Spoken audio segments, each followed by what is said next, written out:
Hi, I'm Erica. In this part, we actually get into GIMP. So let's get started. I'll open my three layers, my images as three layers. Select these and open.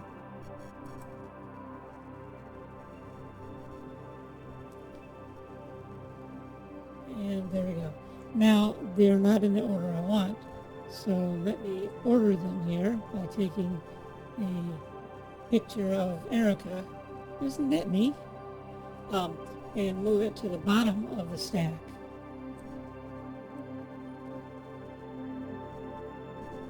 The way GIMP works is it sets the bottom image in the stack as the back image. So right now I'm the back image, and there's my dark phone as the middle image, and then the bright phone as the top image. So I'm going to select the bright phone layer and use the lasso tool, which is up here, the free select tool. I call it the lasso because that's what it looks like. And I'm going to zoom in on my phone here because I want to make it easy to select the corners. So I'll start up here at the top and the bottom. And I'm not being real careful about getting them lined up exactly because I can fix it a little more carefully afterward. There we go. And these little, if you can see them on your screen, little lines moving around the selection, they call them marching ants. So let me zoom in just a little more so I can grab the corner and bring it up. And you can see I clicked twice here, so one of them is here. And I'll scroll down to the bottom. I probably want to take this right and down a little, and then move to the other side. Sorry about that fast movement. And bring that down, and then scroll up to the top, get switched back over so I can see the scene. I need to grab this one, bring it in a little and down. Basically, I want only the brighter parts of the screen selected, and not the parts that should be dim. Now that I've got that selected, let me zoom out. There's a way to zoom this quicker. View, zoom, fit image in window. And this is just showing the phone selected. So I'm going to invert the selection because what I want to get rid of is the rest of the stuff, not the bright screen. So now at the top, around the border of the window and around the part I want are the marching ants. Between the marching ants is what is currently selected. So now I want to delete the area I don't want to keep. And I'm going to zoom back in on the phone so you can watch the sides here, and I'm going to hit delete, and if you noticed, the sides got dim, which is what I want. So I'll merge this top layer. I'm going to zoom back out just to make it visible. Let's go to view, that's what I wanted. Zoom, fit image in window. Now I am going to merge down. So the top layer is selected. That's the one that's going to merge into the layer below. So I'll come up here to layer and select merge down. Click. Now the selection is still active, but you can see here there's only the one layer with the phone. So I've merged the two. Let me unselect by selecting none. Now you can see it nice and clear.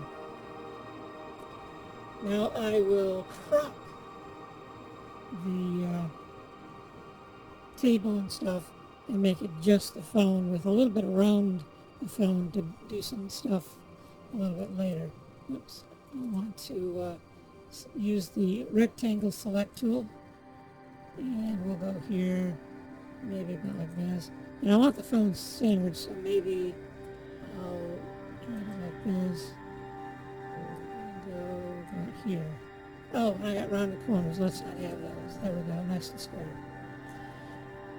At this point, I want to do like I did in the previous layer, delete the part I don't want.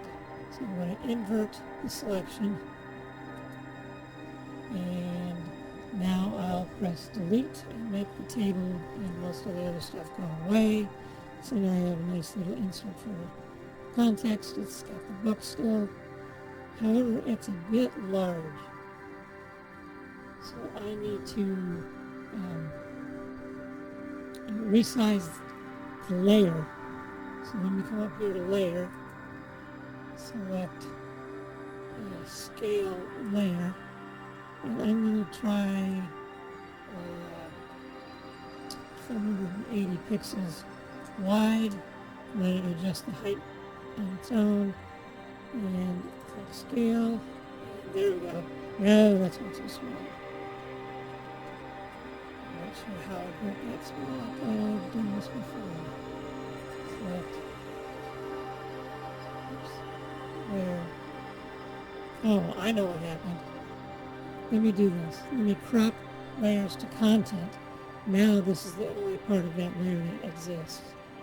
Now select layer and scale layer.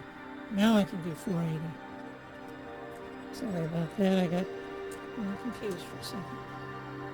And scale. There we go. That should be good. And I will select none. Get rid of that bounding box.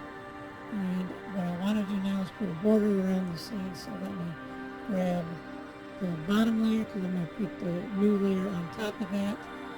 Let's come over here so you can see it on the screen instead of off capture. New layer. And I want this to have a white background. So I'm going to go click white and OK. Boom. There we go. And I want just a portion of this white area around the little selection.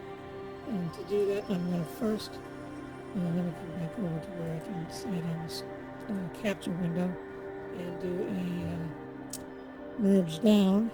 So I again have one layer that I'm working with, and I can do the fuzzy select tool here, the magic wand, to select it. And you probably can't see it, but I got the marching ants around the little area, and I'm going to invert the selection, because what I do now is grow the current selection, and it's got 10 there already because I've been testing this, and I click OK. If you can see the marching ants, there's a little border between the picture and the marching ants. I did not use shrink with it fully selected because all that would do is add a border around the whole page. So let's go ahead and invert, select, invert. The marching ants are now on the outside, and the section between the marching ants goes away. There I am in the background. Now I'm going to move this, and let me turn off the selections. I'm going to move this layer, so make sure I'm selected the right layer, and grab it and bring it down over here. Well, I'm going to zoom in on this because I want it to be right to the edge. I'm going to zoom out a little bit so I get border, and grab the pixels here. You see the pixels, and there we go. I've got my inset in the right spot. So let me, just to make sure, I'll do a select, not select layer, crop to layer content.